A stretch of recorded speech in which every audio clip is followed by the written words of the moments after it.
I'm not the best wooer. Woo, baby, woo, yeah.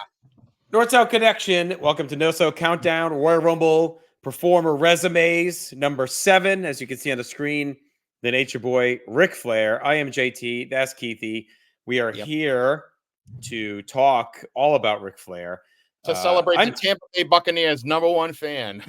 That's right. Yes, well known for that. I think I'm well versed in Royal Rumble performers, Keithy. I once did a podcast series called "Now Entering the Royal Rumble" with my good buddy Aaron George. It was a lot of work, but it was a lot of fun.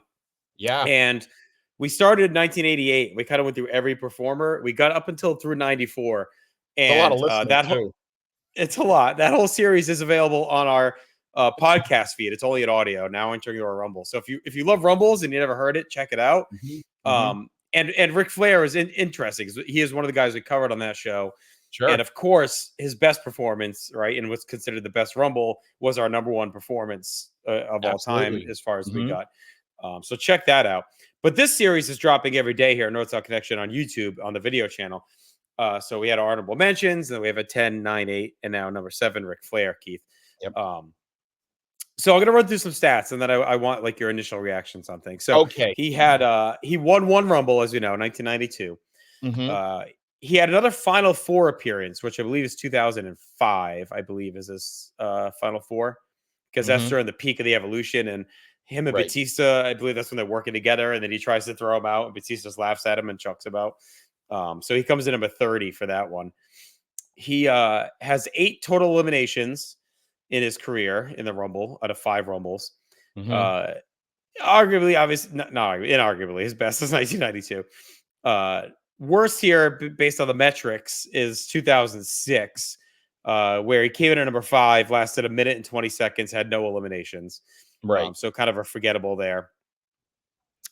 Total ring time, 1 hour, 27 minutes, 38 seconds. Of course, an hour of that is in 1992. And 18 minutes of that is in 1993. So his other ones are 1 minute 58, 1 minute 20, and 5 minutes and 40 seconds in 07. So really, and he's number 1 in 07. And again, 5 Rumbles total. So, we'll talk about this, but I think it's obvious for anyone who gets asked about Ric Flair. But Keithy, when you think of Ric Flair in the Royal Rumble, what is your first thought? Oh man, that back and forth he had with Bob Backlund in 1993. Right, so good. No, I think obviously it's 1992. I mean, it is considered to be the best Rumble. And it's still, which is funny, it's 92, it still holds up. Yeah, it still holds up after all these years. It's still, most wrestling fans would say it's the best Rumble of all time. He gives probably one of the best performances from an Iron Man as or the best. Iron Lad. It's Iron not one Lad, of. Iron Maiden. Yeah.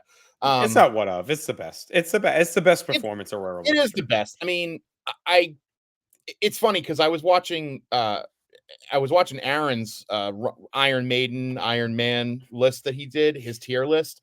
And when he's talking about Flair and then he's talking about the other kind of Iron Men out there, I mean, Gunther's kind of in the ranking for it. He didn't win, but Gunther's up there because of just what he did. I think that is it 01? Kane's the Iron Man in 01, I think. Yeah, he's great in 01. Yep, Kane. Yeah, but I mean, Flair does it. The thing about Flair's run is that he's involved in everything. Like he's involved in he literally is involved in 28 other storylines. I have to say 28 because DiBiase did get eliminated as Flair was coming down to the ring. And I think, believe it or not, I think the joke too that at least Pete and I talked about is that when DiBiase walks by, he says him and Flair exchange like where to go drinking afterwards. I think. So, yeah. But no, I mean, I think that he's involved in so many, and it was the 92 Rumble itself is just, it was like a freaking dream match for wrestling fans who were, Crockett fans or NWA, WCW, whatever you want. And then all the people that interacted with Flair. He interacted with everybody. It's almost like a modern day Rumble in many ways, right? Because like I wouldn't argue, I think that it's the most star powered Rumble because to get that star power, you need to be in the know, right? It's a meta star power. Like Aaron and I talked about this the other day. Like I think 1990 is probably a more star powered Rumble within the construct of the World Wrestling Federation, who's in that Rumble, right? Like, but when you look at modern day Rumbles and you start to think of like, oh, Nakamura and AJ Styles, like these stars from all over the place converging, That's what 92 feels like. So if you were a knowledgeable wrestling fan that had kind of come up on the territories, or like you said, like watch Crockett or whatever else, AWA, now you got Flair, you got Hennig at ringside, you got Savage, you got Hogan, Undertaker's becoming star. But then you got Kerry Von Erich, right? You got Sergeant Slaughter, you got Iron Sheik, right? So it's like you got Greg Valentine. Greg Valentine. So like, yeah, all these guys that were stars in WWF at various levels, but also a lot of names from the past in others. And then of course you got, Sid, you got DiBiase, like, so it's star-studded, but it's even more star-studded when you factor in that outside view and future view, because you got Shawn Michaels, you got Bret Hart, like obviously you got Tito Santana's in there, so you got guys that would become stars in the future as well as from the past. And you're right. It's a lot like today, where it's a good cross section of kind of the current guys, the future guys. Not really. I don't know. They treat the surprise entrances as like just a goof almost, and they don't really. Like, you never see like a surprise entrance of an older guy coming back. Like, I think the last time that I guess a veteran or whatever, or a new returning old guy, was when Hennig came back in 2002, and he actually like it might be one sense, but not probably not many. I don't count like Kevin Nash's returns or any of that nonsense. But well, and then kind of shifting to Flair's later run in 05, 06, and 07, it was kind of cool to see Flair mixing it up with generational thing. Like, I always get such a kick out of thinking that like the Undertaker wrestled Snooker wrestled Backlund and all the old guard, and then the Undertaker's also in there against like the new crew, like the new group of people. So it's like CM Punk, Rey Mysterio. Yeah, and it's like, so Undertaker like bridged that gap. I feel like Flair in 05, 06, and 07 bridges the gap from guys who fought Harley Race all the way up to guys that are fighting The Miz, and Gregory Helms. Yeah, so that's kind of cool. But just back on 92 for one sec, like too, like you mentioned Iron Man, but I think it's the greatest performance, full stop. Not Iron Man performance, not performance for a winner. I think it's the best Royal Rumble performance of all time. Oh yeah. Because like you said, the match is built around him. You have other Iron Men later and Iron Women. Like Rey Mysterio in 06, or even Benoit in 04 is probably the closest you get to like a Rumble being built around someone like it was Flair.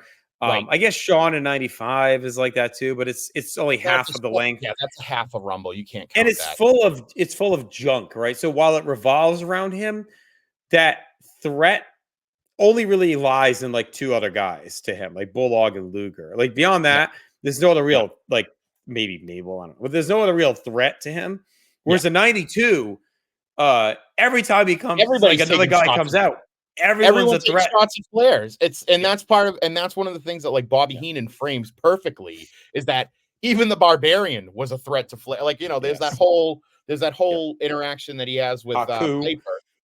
Right. But he has like with Piper, where Piper saves him, and then Piper immediately starts beating up Flair, and Heenan's going nuts. It's like, it's perfect. No, that 92 Rumble is, I would say it's probably one of the only that's built completely around one guy who was going to win it. And it's almost like Vince said to Vince, and Patterson and Vince said to Rick, you're going to be the ring general. So you're going to run you're running the whole show. And I mean, 60 minutes to Flair is a friggin' Tuesday night. He doesn't care. And he's working in there, right? Like I mentioned Ray before, right? Ray synonymous with a lazy Iron Man, right? He lays around a lot. I think Benoit's probably the only one in the stratosphere of Flair that went end to end, and the story of the match is built around him going end to end. They obviously had to wipe that from the record books pretty quickly, but I would say otherwise, maybe Austin in 97 is probably like that as well, like where it's kind of built around him and you kind of weave stories around it. But I'd say Austin, maybe we didn't mention before, but Austin 97 is probably close as far as like overall Rumble performances. I would say for Rumbles built around a guy, 98's built around Austin, because remember he basically called everybody. But it comes in late. 97, he's in at 5, so that's really like he's the story of that match. Yeah, no, that's a good Rumble with him. Flair in 05 is fun. We mentioned earlier he comes into 30. Him and Batista kind of partner up, right? And then it's a great moment where he just like struts and then goes to grab Batista like he's gonna throw him out. Batista doesn't even move, and then he just turns and laughs and flicks him out. 06, I don't even know what happens. 07, I don't think there's much there. I think he's got a couple of fun little moments in 07 with like Finley maybe, and maybe someone else in there. But yeah. I mean, not and I like I said, 93. The only thing notable is he has that little interaction with. I mean, he comes out first, which is kind of cool. He comes out first, but twice. Even like he draws number 1 twice, which is kind of funny. But even that moment in 93 with like when he comes out at 1, like Bobby's reactions, it's not the same. It feels like half-hearted where he's upset about number 1, like versus when he comes out at 3 in 92 and he's like losing his mind. But yeah, the Backlund thing is cool.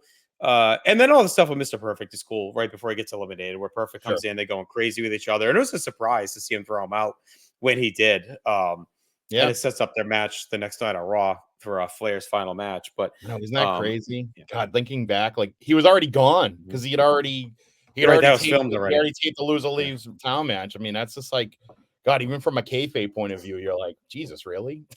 Well, and he did stick around a little bit because I saw him at a house show in Providence at like January 30th or something. So he did stick around and do like house shows to fill out what he was announced for. And then he's on WCW television, in February, right? Like it's pretty quick. He's shows up.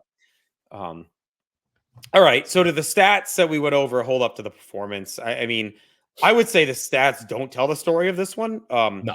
So I don't think the stats are overrated. I think it's probably undersells a little bit because even in 92, he only eliminates 5 guys. He's in there an hour and he wins. You'd think it would be more.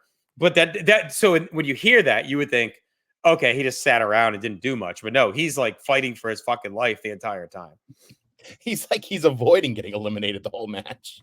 That's what he is. He's avoiding it. So no, I think the stats, I mean, it's hard. It's hard to take 5, 6, and 7 seriously just because he's an old man at that point. Like, he's only in there for name, star power, maybe to move a storyline a little bit, advance the storyline a little bit. Those Rumbles, I always feel weird about that kind of the Ruthless Aggression era because it's just how they built stuff for these. I feel like the Rumble, much like the Simpsons, at least people say the Simpsons, the Rumble's great at the beginning. It kind of dips over the years and then it's kind of coming back up again. I've always loved the Rumble. It's my favorite pay-per-view. Excuse me, my favorite premium live event. I get such a kick out of it every year. And one year I just really want it to be a total surprise. And I'm trying to think back if I thought that 92 was a surprise. I mean, kind of. I think Flair winning was a bit of a surprise just because I think most would have assumed Hogan. All right. I mean, I would think that's or Sid, and Sid loses it to Hogan. I mean, I think Flair was on the short list. So like I don't know if it was like a surprise, but I don't think he was the favorite. No. Yeah. No, it was a babyface was a favorite. I mean, he's the first heel to win, Right. I mean, I'd say Hogan. Hogan is probably the favorite going in, I would think. That would have been 3 years. I watched this whole show on Scramble Vision. So I heard the whole thing. And if there's ever a show to have to watch, at least you have Gorilla and Bobby are very vivid in what's going on. Absolutely. Yeah, they're doing a great job of leading you down the road. It's like radio WWF.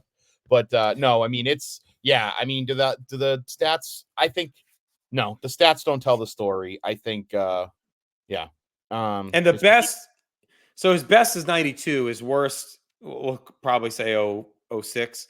06, his best outweighs his worst by far. Like Absolutely. To me, he could have had 10 real bad ones, and he'd still be on this list from this alone. I'd argue, and I think I made the case a bit when I know Ryan and Tim Not the Toolman Taylor were starting to kind of put this list together.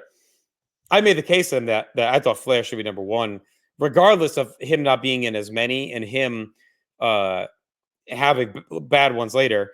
Not even bad, just nondescript ones. Just on the basis of this being the best performance. To me, the best performer puts on the best performance. But I get there's others that have more balance and more volume of great matches.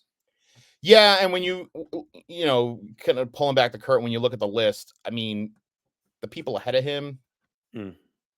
Yeah. No, don't spoil. It can't spoil. I'm not spoiling anything, but I think I kind of agree. I'm not spoiling anything, but I think I agree with you. I think that he's the best. He puts on the best performance in the best Rumble.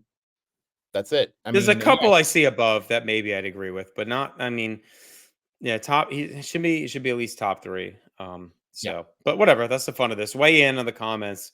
where you think Flair should be on this list of top 10 performers, top 10 Royal Rumble resumes. Obviously lives up to the hype. So, yeah. So if you had to throw a dart, Keith, you put him at 1. If you had to, like, if you were making this list, is he your 1? Yeah. 92's it's the all-time best one of all of them. Yeah. And I mean, and it's all about him. Yeah. And it's all about him. The entire match is built around him. And I think every other Iron Man since him has tried to be Ric Flair, and I think some have succeeded, most have failed.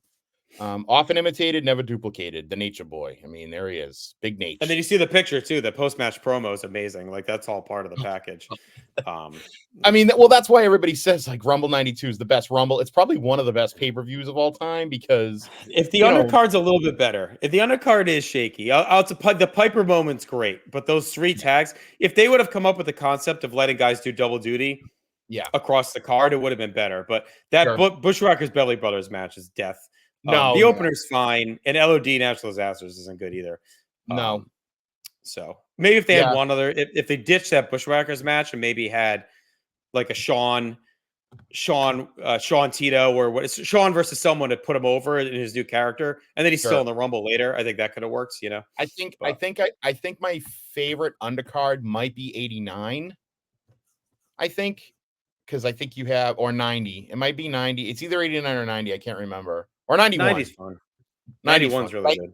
89's got that awesome like 6-man that I love. That and that I like. And then Haku and Harley and the pose down, and like that's great. And well, the pose down sucks, but Haku and Harley are great. But then like you were talking about 91 the other day on was it on with War, and I was like, I love 91. Like 91's so good. So 91's great. And then like this later years, like 07 has a really good undercard.